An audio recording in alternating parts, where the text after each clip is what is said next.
Hello viewers, hi, I am Ankant, your English trainer right now. Today in this video lecture, we are going to solve one error problem on the basis of the understanding of all important aspects of the very chapter, that is subject-verb agreement.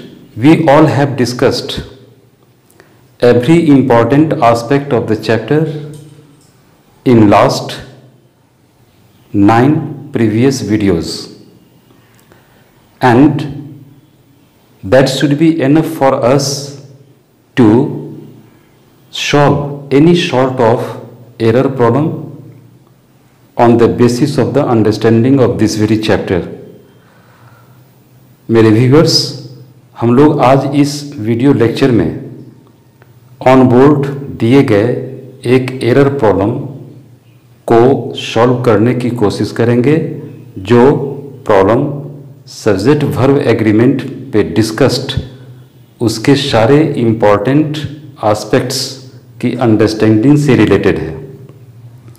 हम लोगों ने previous 9 videos में subject verb agreement के हर एक important aspect को touch किया, उसकी understanding की। इसलिए अब टाइम है ज़रा ये देखें कि हमने कितना कॉन्फिडेंस डेवलप किया, और इसके लिए ऑन बोर्ड पे दिए गए एक एरर प्रॉब्लम बनाएंगे। इंग्लिश ग्रामर और इंग्लिश लैंग्वेज पे रिच और कॉन्फिडेंट कमांड अचीव करने के लिए आप मेरी लिखी book conceptual English grammar at a glance, written by एनकंट, published by Blue Rose publishers, जो अब आपके लिए डिजिटल फॉर्मेट में गूगल प्ले बुक्स पे 50% बोनेंजा डिस्काउंट ऑफर के साथ अवेलेबल है, उसे आप एसेंशियली खरीदें। या मेरी बुक का जो फिजिकल फॉर्मेट है, टेक्स्ट बुक, हैंड बुक, जो अब 12% इंस्टेंट डिस्काउंट ऑफर के साथ अमेज़न, फ्लिपकार्ट और ब्लू रोज स्टोर्स के ई-कॉमर्स चैनल्स पे अवेलेबल हैं, उसे लें, उसे खरीदें, और ख़रीदने के बाद एक एक चैप्टर को आप कंसंट्रेशन के साथ स्टडी करें, रीडिंग दें। You will have a lot of joys and excitement chapter after chapter. और उसके नीचे जो दिए गए एक्सरसाइज हैं, जो साइंटिफिकली डेवलप्ड हैं, उसको आप अटेम्प्ट करें। You will have a lot of advantage of this very book in future. Now let's start solving the question of error problem on the basis of the understanding of subject verb agreement given on the board. अब SB agreement के understanding पे based board पे दिए गए error problem को हम लोग solve करेंगे। ए अल्फाबेटिकल ऑर्डर की लैंग्वेज है, floods in Bihar are a problem. Floods दिखने में लगता है प्लूरल है, लेकिन ये प्लूरल है या सिंगुलर, हम चेक करेंगे कैसे। तो हेल्पिंग वर्ब क्या है उसके बेसिस पे, और हेल्पिंग वर्ब जिस नाउन के लिए यूज हुआ है उसके बेसिस पे। और मैंने अब तक के हर चैप्टर के एंड में एरर प्रॉब्लम सॉल्व कैसे किया जाता है उसका मैंने ट्रिक्स बतलाया था। सबसे पहले एरर प्रॉब्लम के लिए हमें क्या करना होता है, identification of the problem in every line of the given set of the question. Question के हर सेट के लैंग्वेज में जा करके पहले जो एरर का प्रॉब्लम जहां दिख रहा है, विजिबल है, उसको हम लोग अंडरलाइन कर लेते हैं, जिसे कहा जाता है identification of the problem. Okay, तो सबसे पहले हम लोग आइडेंटिफिकेशन करेंगे। एक दूसरा हम ये भी बता दें कि सब्जेक्ट वर्ब एग्रीमेंट से रिलेटेड एरर का प्रॉब्लम हो या ओमिशन का प्रॉब्लम, ये जो भी प्रॉब्लम हो वो प्रॉब्लम किस चीज से रिलेटेड होगा। तो कॉमन सेंस की बात है, इस चैप्टर के अंडरस्टैंडिंग पे बेस्ड एरर या ओमिशन के प्रॉब्लम जो होगा वो दो नेचर का होगा, एक हेल्पिंग वर्ब और दूसरा मेन वर्ब का फॉर्म। हेल्पिंग वर्ब में is, are, was, were, has, have, do, does, इतने ही सारे हेल्पिंग वर्ब का प्रॉब्लम होगा। यहां यह भी बता दूं कि हैड और डिड का प्रॉब्लम एसबी एग्रीमेंट से रिलेटेड नहीं होगा। क्यों? क्योंकि एसबी एग्रीमेंट में हमने बताया कि हैड और डिड इन दोनों हेल्पिंग वर्ब के साथ सब्जेक्ट और वर्ब के बीच एग्रीमेंट नहीं होता। दूसरा मेन वर्ब का प्रॉब्लम क्या होगा? तो यहां भी कॉमन सेंस की बात है, V1 या V5 का प्रॉब्लम, यानी जहां V5 होनी चाहिए वहां V1 होगी, जहां V1 वहां V5। और हेल्पिंग वर्ब में अंडरस्टूड हो गया, जहां आर होनी चाहिए वहां इज होगा, जहां वाज होनी चाहिए वहां वेयर होगा, जहां हैव होनी चाहिए वहां हैज होगा, और जहां डज होनी चाहिए वहां डू होगा। एक एक्स्ट्रा प्रॉब्लम ये हो सकता है कि लगे कि सब्जेक्ट के बाद डू और डज का करेक्ट यूसेज हो रहा है, तो उसके बाद एक एक्स्ट्रा ऑर्डिनरी प्रॉब्लम हो सकता है मेन वर्ब का प्रॉब्लम, यानी वहां V1 के बजाय वर्ब का कोई दूसरा फॉर्म दिया हुआ हो सकता है। क्योंकि हमने बताया टेंस में भी, सेंटेंस में भी और सब्जेक्ट वर्ब एग्रीमेंट में भी कि जिस सेंटेंस में डू या डज या डिड का यूसेज अगर प्रेजेंट सिंपल और पास्ट सिंपल के नेगेटिव सेंटेंस को फॉर्म करने के लिए, इंट्रोगेटिव सेंटेंस को फॉर्म करने के लिए या अफर्मेटिव सेंटेंस को फॉर्म करने के लिए कहीं भी होता है, तो उसके बाद ऑलवेज वर्ब का फर्स्ट फॉर्म यानी V1 is only used after them. Okay, तो ये 3-4 प्रॉब्लम होंगे। तो सबसे पहले क्या करेंगे? आइडेंटिफिकेशन। ए में आर है, हेल्पिंग वर्ब, मेन वर्ब है नहीं, इसलिए आर को अंडरलाइन करेंगे। बी में हेल्पिंग वर्ब और मेन वर्ब कहीं है ही नहीं, जनरल एडजेक्टिव है, एक्सपीरियंस एडवर्ब है, टू प्रीपोजिशन है, द आर्टिकल है, पीपल्स नाउन है, ऑफ है, यानी यहां ना तो हेल्पिंग वर्ब है और ना ही मेन वर्ब का प्रॉब्लम है। हो सकता है यहां नाउन का प्रॉब्लम होगा, और नाउन यहां दो हैं, एक्सपीरियंस और पीपल्स। अब इस दोनों में कौन से होंगे इसको बाद में डिसाइड करेंगे। सी में चलते हैं। सी में है टेक्स, और टेक्स क्या है? V5। हेल्पिंग वर्ब कहीं नहीं है, इसलिए यहां V5 को अंडरलाइन करेंगे आइडेंटिफिकेशन के लिए।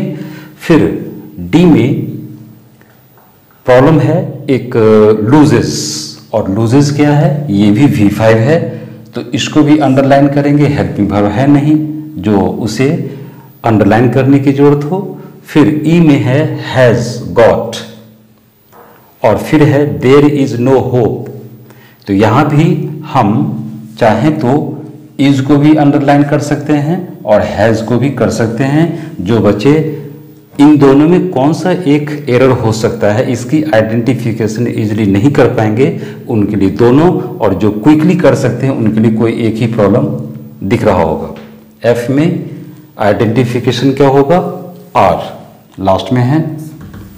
और जी में very slow and difficult, very adverb है, स्लो और डिफिकल्ट दोनों एडजेक्टिव है, एंड कंजंक्शन है। द रिलीफ अनाउंस्ड, ये नाउन है सब्जेक्ट के रूप में, अनाउंस्ड V2 है, और V2 के साथ सब्जेक्ट वर्ब एग्रीमेंट नहीं होता, तो इसको भी हम छोड़ दें। एच में प्रॉब्लम आर का हो सकता है, हेल्पिंग वर्ब है, अंडरस्टूड है, इसका प्रॉब्लम हो सकता है। अब फिर हम लोग ऊपर चलें, ए से स्टार्ट करें। ए में लैंग्वेज है floods in Bihar are a problem. अब फ्लड्स दिखने में लगता है ये प्लूरल नाउन है क्योंकि एस लगा हुआ है। आर प्लूरल वर्ब है, और फिर उसके बाद अ प्रॉब्लम। अब अ प्रॉब्लम ये सिंगुलर नाउन है, इसलिए ए आर्टिकल आया। और फ्लड्स के बारे में मैं बता दूं, फ्लड्स दिखने में प्लूरल नाउन है, लेकिन ग्रामर में इसे सिंगुलर नाउन के रूप में कंसीडरेशन किया गया है। मेरी बुक में इसकी चर्चा की गई है। फ्लड्स ये सही लैंग्वेज है, प्लूरल नहीं सिंगुलर है, इसलिए फ्लड्स सब्जेक्ट नाउन के लिए यहाँ आर तो नहीं लगेगा, इज लगेगा। तो पहले is. Floods in Bihar is a problem of general experience to the peoples.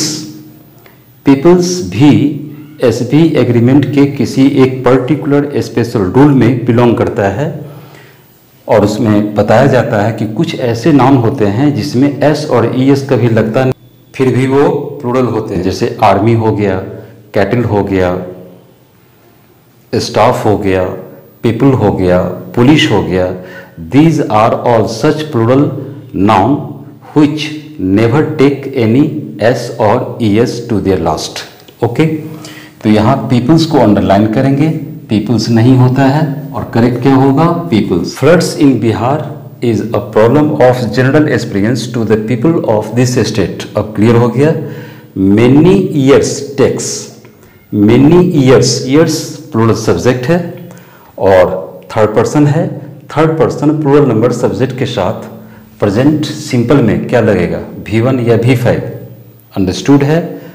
V1 लगेगा, V5 नहीं लगेगा। करेक्ट में देंगे टेक।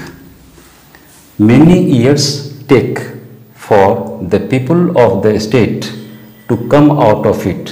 कई साल लग जाते हैं इस फ्लड की समस्या से यहाँ इस राज्य के लोगों को निकलने में। एवरी ईयर दे लूजेस। अब सेंटेंस का सब्जेक्ट भी क्या है? थर्ड पर्सन प्लूरल दे है, और दे के साथ प्रेजेंट सिंपल में V5 यूज किया जा रहा है। हम यहाँ ब्लाइंडली कह सकते हैं कि ये एरर में चला जाएगा, लूजेज नहीं होगा, उसका करेक्ट फॉर्म V1 लूज होगा। Every year they lose everything. हर साल इस स्टेट के लोग अपनी प्रत्येक चीज को लूज कर जाते हैं। उसी सेंटेंस का last clause they has got. अब सेंटेंस का सब्जेक्ट वही है, थर्ड पर्सन प्लूरल दे, और दे के साथ यहाँ प्रेजेंट परफेक्ट के लिए हेल्पिंग वर्ब के तौर पर हैज लगाया गया। Is it right? नो। दे के साथ क्या लगेगा? हैव। हैज नहीं लगेगा, हैव।